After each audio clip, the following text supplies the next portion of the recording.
Hello friends, welcome back to my channel. So ನಾನಿವತ್ತು ಬ್ಲೌಸ್ನ ಹಿಂಭಾಗ ಅಂದರೆ ಬ್ಯಾಕ್ ಸೈಡ್ ಹೇಗೆ ಕಟ್ ಮಾಡೋದು ಅಂತ ನೋಡೋಣ. ಅಳತೆ ಬ್ಲೌಸ್ ಇಟ್ಕೊಂಡು ಈ ಥರ ಉದ್ದ ಬಂದ್ಬಿಟ್ಟು ಇವ್ರಿಗೆ 13 ಇಂಚ್ ಬೇಕು, 1 ಇಂಚ್ ಎಕ್ಸ್ಟ್ರಾ 14. ಸೊ ಅವೆಲ್ಲ ಬಂದ್ಬಿಟ್ಟು ಈ ಥರ ಉಕ್ಸ್ಪಟ್ಟಿ ಅಥವಾ ಕಾಜಾಪಟ್ಟಿಯಿಂದ ಇಟ್ಕೊಂಡು ಅಳತೆ ನೋಡಬೇಕು. ಮತ್ತು ಹಾರ್ಮೋಲ್ ಬಂದ್ಬಿಟ್ಟು 5.5 ಬೇಕು.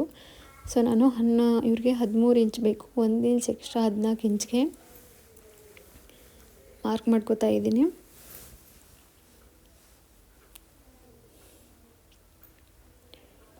ಈ ಥರ ಸ್ಕೇಲ್ ಇಟ್ಕೊಂಡು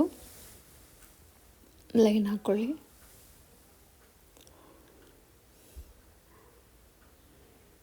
ಉದ್ದ ಬಂದ್ಬಿಟ್ಟು ಇವ್ರಿಗೆ 13 ಇಂಚ್ ಬೇಕು, 1 ಇಂಚ್ ಎಕ್ಸ್ಟ್ರಾ 14 ಇಂಚು. ಈ ಥರ ಮಾರ್ಜಿನ್ಗೆ ಒಂದು 1/4 ಇಂಚ್ ಬಿಡಿ.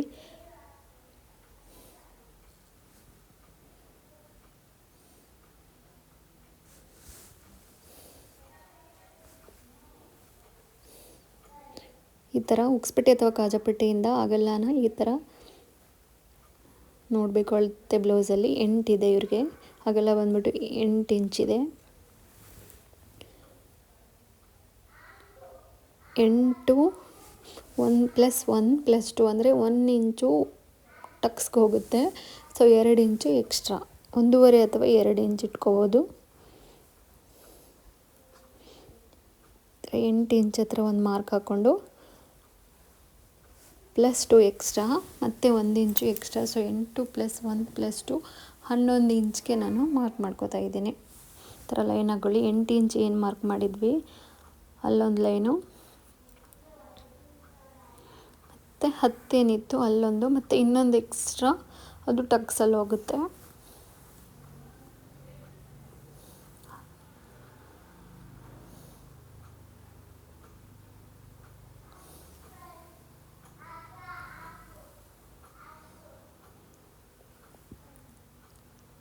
ಈ ಥರ ನೆಕ್ ವಿಡ್ತ್ ಈ ಥರ ಕಂಡಿಡ್ಕೋಬೇಕು. ಇವ್ರಿಗೆ 11.5 ಇದೆ, 11 ಇದೆ. ಸೊ 11 ಅಂದರೆ ಅದರ ಅರ್ಧ ಬಂದ್ಬಿಟ್ಟು 5.5. ನೆಕ್ ವಿಡ್ತ್ ಬಂದ್ಬಿಟ್ಟು 5.5 ಇದೆ. ನೆಕ್ ವಿಡ್ತ್ ಎಷ್ಟಿರುತ್ತೆ ಹಾರ್ಮೋಲು ಅಷ್ಟೇ ಇಟ್ಕೋಬೇಕು. So 5.5 armhole, neck width 5. ಈ ಥರ ನಾನು ಟೇಪ್ ಇಟ್ಕೊಂಡು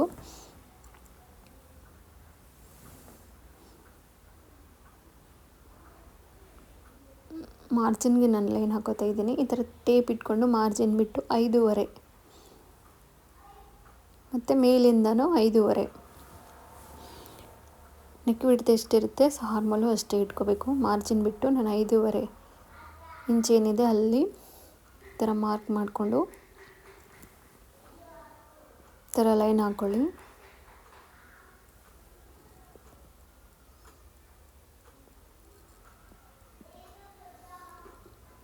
ಈ ಥರ ಕರ್ವ್ ಸ್ಕೇಲ್ ಇಟ್ಕೊಂಡ್ರೆ ಈಸಿ ಆಗುತ್ತೆ. ಕರ್ವ್ ಸ್ಕೇಲ್ ಇಟ್ಕೊಂಡು ಈ ಥರ ಕರ್ವ್ ಡ್ರಾ ಮಾಡ್ಕೊಳ್ಳಿ.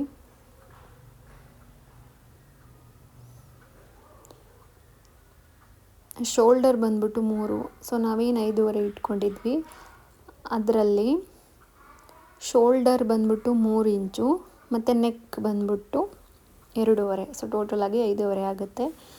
3 ಇಂಚು ಶೋಲ್ಡರ್ ಇಟ್ಕೊಳ್ಳಿ. ಮತ್ತು ಬ್ಯಾಕ್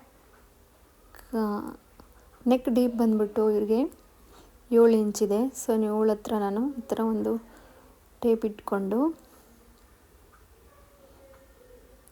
ಇಲ್ಲಿ ಏನು 2.5 ಇತ್ತು ನಮಗೆ ನೆಕ್ಕು, ಇದಕ್ಕೆ ನಾವು 1/2 ಇಂಚ್ ಎಕ್ಸ್ಟ್ರಾ ಅಂದರೆ 3 ಇಂಚ್ಗೆ ಒಂದು ಮಾರ್ಕ್ ಹಾಕ್ಕೊಂಡು ಮೇಲಿಂದ ಈ ಥರ ಒಂದು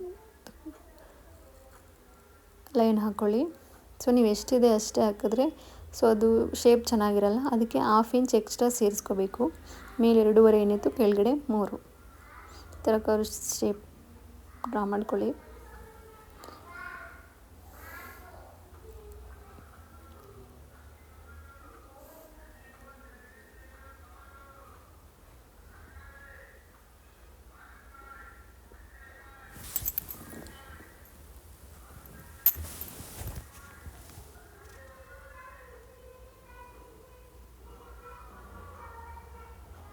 ನೆಕ್ಸ್ಟ್ ಈ ಶೋಲ್ಡರ್ ಕೆಳಗಡೆ ಮಧ್ಯಕ್ಕೆ ನಾವು ಟಕ್ಸ್ಗಂತ 1 ಇಂಚ್ ಏನು ಇಟ್ಟಿದ್ವಿ ಅದನ್ನು ಮಾರ್ಕ್ ಮಾಡ್ಕೊಳ್ಳೋಣ. ಇದನ್ನು 4.5 ಇಂಚ್ಗೆ ಪಾಯಿಂಟ್ ಮಾಡಿಕೊಂಡು ಹಾಫ್ ಇಂಚು, ಆ ಕಡೆ ಹಾಫ್ ಇಂಚು ಈ ಕಡೆ ಹಾಫ್ ಇಂಚು ಇಟ್ಕೊಂಡು, ಇದು ಟಕ್ಸ್ಗೆ ನಾವು 1 ಇಂಚ್ ಏನು ಬಿಟ್ಟಿದ್ವಿ ಸೊ ಅದು ಇಲ್ಲಿ ಹೋಗುತ್ತೆ.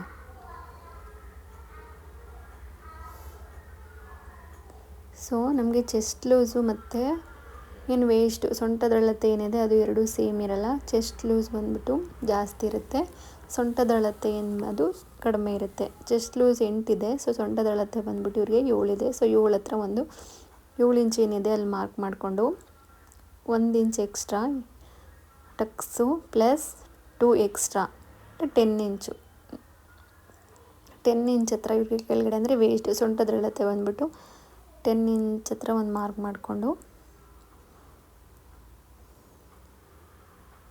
ಸೊ ನೋಡ್ಬೇಕಾದ್ರೆ ಚೆಸ್ಟು ಮತ್ತು ಸೊಂಟದ ಅಳತೆ ಏನಿದೆ ಅದು ಎರಡೂ ಸೇಮ್ ಇರಲ್ಲ. ಚೆಸ್ಟ್ ಅಳತೆ ಬಂದ್ಬಿಟ್ಟು ಜಾಸ್ತಿ ಇರುತ್ತೆ, ಸೊಂಟದ ಅಳತೆ ಕಡಿಮೆ ಇರುತ್ತೆ. ಸೊ ಎರಡು ಸೇಮ್ ಇಟ್ಕೋಬಾರ್ದು, ಆವಾಗ ನಮಗೆ ಕರೆಕ್ಟ್ ಫಿಟ್ಟಿಂಗ್ ಬರಲ್ಲ. ನೋಡಿ ಬೇಕಾದರೆ ಚೆಸ್ಟ್ ಬಂದ್ಬಿಟ್ಟು 8 ಇದೆ, ಸೊ ಸೊಂಟದ ಅಳತೆ ಬಂದ್ಬಿಟ್ಟು 7 ಇದೆ. ಚೆಸ್ಟು ಮತ್ತು ಸೊಂಟದ ಅಳತೆ ಎರಡೂ ಸೇಮ್ ಆಗಿರಲ್ಲ. ಸೇಮ್ ಏನಾದರೂ ಮಾಡಿಕೊಂಡ್ರೆ ಅದು ಫಿಟ್ಟಿಂಗ್ ಸರಿಯಾಗಿರಲ್ಲ. ಸೊ ಹಾಗಾಗಿ ನಾನು ಇನ್ನೊಂದು ಸಲ ತೋರಿಸ್ತಾ ಇದ್ದೀನಿ ನೋಡಿ ಫ್ರೆಂಡ್ಸ್. ಈ ಥರ 7 1 ಟಕ್ಸಲ್ಲಿ ಹೋಗುತ್ತೆ ಪ್ಲಸ್ 2 10. ನಾನು ಮೇಲಿಂದ ಏನು 11 ಮೇಲೆ ಮಾರ್ಕ್ ಮಾಡಿದ್ದೆ ಅಲ್ಲಿಂದ ಈ ಥರ ಲೈನ್ ಹಾಕೋತಾ ಇದ್ದೀನಿ. ಸೊಂಟದ ಅಳತೆ 1 ಇಂಚ್ ಕಡಿಮೆ ಆಗುತ್ತೆ. ಇನ್ನು ಚೆಸ್ಟ್ ಲೂಸಿಂದ ಸೊಂಟದ ಅಳತೆ 1 ಇಂಚ್ ಕಡಿಮೆ ಆಗುತ್ತೆ. ಮತ್ತು ಈ ಟಕ್ಸ್ ಪಾಯಿಂಟ್ ಏನಿತ್ತು ಅಲ್ಲಿಂದ ಹಾಫ್ ಇಂಚ್ ಮೇಲೆ ಈ ಥರ ಕ್ರಾಸಾಗಿ ಒಂದು ಲೈನ್ ಹಾಕ್ಕೊಳ್ಳಿ. ಪಾಯಿಂಟ್ ಮಾಡಿಕೊಂಡು ಈ ಥರ ಟಕ್ಸ್ ಮಧ್ಯದ ಪಾಯಿಂಟಿಂದ ಮೇಲೆ ಒಂದು ಹಾಫ್ ಇಂಚ್ಗೆ ಮಾರ್ಕ್ ಮಾಡಿಕೊಂಡು ಈ ಥರ ಲೈನ್ ಡ್ರಾ ಮಾಡ್ಕೊಳ್ಳಿ. ಇದು ಪರ್ಫೆಕ್ಟ್ ಫಿಟ್ಟಿಂಗ್ ಬರುತ್ತೆ, ಎಲ್ಲೂ ಲೂಸ್ ಅನಿಸಲ್ಲ ಮತ್ತು ಭುಜ ಜಾರಲ್ಲ. ನಮಗೆ ಸೊಂಟದ ಅಳತೆ ಚೆಸ್ಟ್ ಲೂಸು ಎಲ್ಲ ಪರ್ಫೆಕ್ಟಾಗಿ ಫಿಟ್ಟಿಂಗ್ ಇರುತ್ತೆ ಈ ಥರ ಟಿಪ್ಸ್ ಯೂಸ್ ಮಾಡೋದ್ರಿಂದ. ಸೊ ಈಗ ನಾನು ಕಟ್ ಮಾಡ್ಕೋತಾ ಇದ್ದೀನಿ, ಹೇಗಿದೆ ಹಾಗೆ ಕಟ್ ಮಾಡ್ಕೋತಾ ಇದ್ದೀನಿ.